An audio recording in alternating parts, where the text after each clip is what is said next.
Hi guys, welcome back to Bhojpuri Chillies. मैं हूँ रुधिर। कैसे हैं आप लोग गाइस? आज हम लोग देखने वाले हैं त्रिमूर्ति म्यूजिक वर्ल्ड चैनल से जात अलगे बा featuring Mani Meraj and Vannu the great, Mukul Singh and Shilpi Raj. तो स्टार्ट करते हैं वीडियो। सैड सॉन्ग है ये और इसकी ओरिजिनल लिंक आपको डिस्क्रिप्शन में मिल जाएगी। लेट्स एंजॉय दिस सॉन्ग और उसके बाद में इसके बारे में बात करेंगे।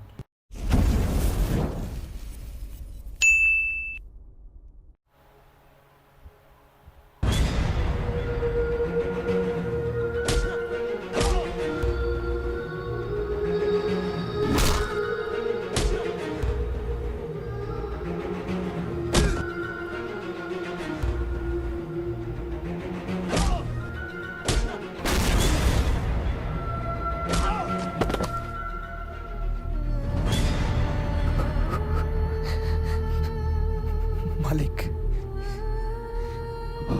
हम रउर भबिया के बिना नहीं के जी सकत। तमर जो माधर जात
बोला कैसे करी हो बियाहवा जब जात अलगे बा।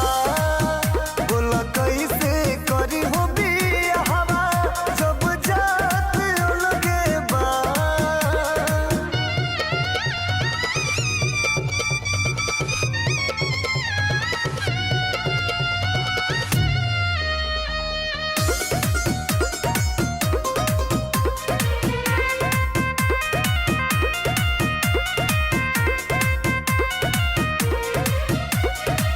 इहे जमाना के रीत बा, तोहे खातिर सोभे हित बा। हमनी के जिए ना दीही हो लोगवा, कतो न पावन प्रीत बा। मर जाइब सुना तहरा बिना सना, कहीं खाके मोहब्बत कसम। बोला खो के तो है कैसे जियम, करो तनिको हो हम पे रहम। कोई एक फील हमर धड़कता दे, घबराहट अलगे बा। बोला कैसे करी हो बियाहवा जब जात अलगे बा। बोला कैसे करी हो बियाहवा जब जात अलगे बा।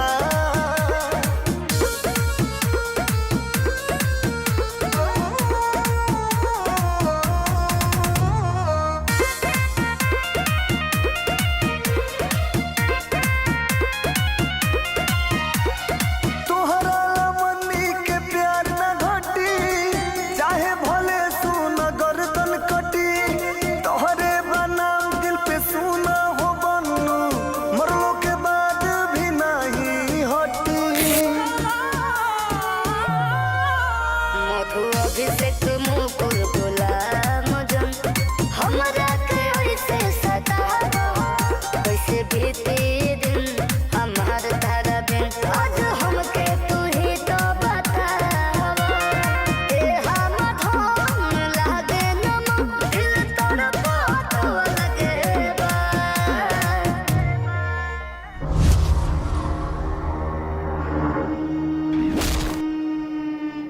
बोला कैसे करी हो बियाहवा जब जात अलगे बा। बोला कैसे करी हो बियाहवा जब जात अलगे बा। ई जमाना में लोग रिश्ता भी जोड़ेला तो औकात देख के। ए भाई, मोहब्बत जब भी करिहा तो करिहा जात देख के, जात देख के, जात देख के।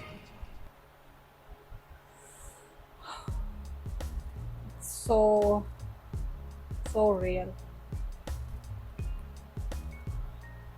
यहाँ तो यहाँ सिर्फ मतलब थोड़ा बहुत अगर ऊंच नीच होती है ना, थोड़ा बहुत भी, तो यहाँ मारकाट मच जाती है। और यहाँ तो जमीन आसमान का फर्क था, राइट। और लोगों को इस चीज से कोई फर्क भी नहीं पड़ता है, ठीक है, कि अरे हाँ ये है वो है कर लेंगे ये है। भाई बहुत तकलीफ होती है, सीरियसली बहुत तकलीफ होती है ये सब चीजें देख के कि हाँ यार, एक तरफ तो हम अपने आप को ये कहते हैं कि हम बहुत मॉडर्न हो चुके हैं, बहुत अच्छे मतलब खुली विचारधारा वाले हो चुके हैं, ठीक है, लेकिन एक तरफ दूसरी तरफ अगर हमारी अपनी सोच को, चाहे वो सोच कितनी ढीठ हो, चाहे वो सोच कितनी घटिया गंदी कैसी भी हो, ठीक है, अगर उस सोच को जरा सी भी ठेस पहुंचती है ना, तो हम सामने वाले को बस फिनिश कर देते हैं। नहीं सोचते हैं वो हमारा अपना है, नहीं सोचते हैं वो हमारे अपनों का कितना खास है, ठीक है, कभी नहीं सोचते। लोग वही अपनी रूढ़ियों में हमेशा बंद कर रह जाते हैं और उन्हीं रूढ़ियों में मर जाते हैं। उनका ना कोई विकास होता है, ना ही उनका कोई मतलब कुछ होता है। यही बाप, ठीक है, यही बाप अगर अपनी बेटी का साथ देता, ठीक, अपने दामाद का साथ देता, तो ऑब्वियसली दोनों ही खुश रह सकते थे। ओके, खुशी खुशी अगर रहता तो दोनों ही खुश रह सकते थे, राइट। वो भी मेहनती था, कर लेता कुछ भी, लेकिन और बेटी तो प्यार करती ही थी, लेकिन नहीं यार, तो वही होता है भाई। इट्स सो सैड और इट्स सैड रियलिटी। बहुत आपको पूरे देश में ऐसे बहुत सारे केसेस मिल जाएंगे जहाँ पे जात के नाम पे पता नहीं कितनी बार ऑनर किलिंग होती रहती है, पता नहीं कितनी बार ऑनर किलिंग होती रहती है, ठीक है, बिल्कुल भी नहीं देखते। और ऐसा लगता है जैसे ये अपने ऑनर के लिए किल कर रहे हैं, लेकिन इनका ऑनर बाद में कितना बचता है, ठीक है। तुमने अपने अपनों को मार दिया अपनी इज्जत बचाने के लिए, लेकिन तुम खूनी मर्डरर बन गए, उससे तुम्हारी कितनी इज्जत बन गई। मुझे जरा कोई ये समझा पाएगा, ये लॉजिक, कोई ये लॉजिक समझा सकता है कि हाँ तुम अपने ही बच्चों को मार देते हो तो उससे तुम्हारी कौन सी इज्जत बढ़ जाती है, कौन सी इज्जत बढ़ जाती है। पीठ पीछे लोग गाली अलग देते हैं कि हाँ कैसा निर्दयी और कैसा शैतान बाप है वो, ठीक है, शैतान भाई है वो, कि अपने ही घर के फूल को ऐसे उजाड़ दिया। तो आई होप आप लोग को रिएक्शन पसंद आया होगा। बहुत ही प्यारा सॉन्ग था, ठीक है, सैड बट प्यारा सॉन्ग था। सो अगर अच्छा लगा हो देन प्लीज लाइक और शेयर जरूर करना। नेक्स्ट वीडियो में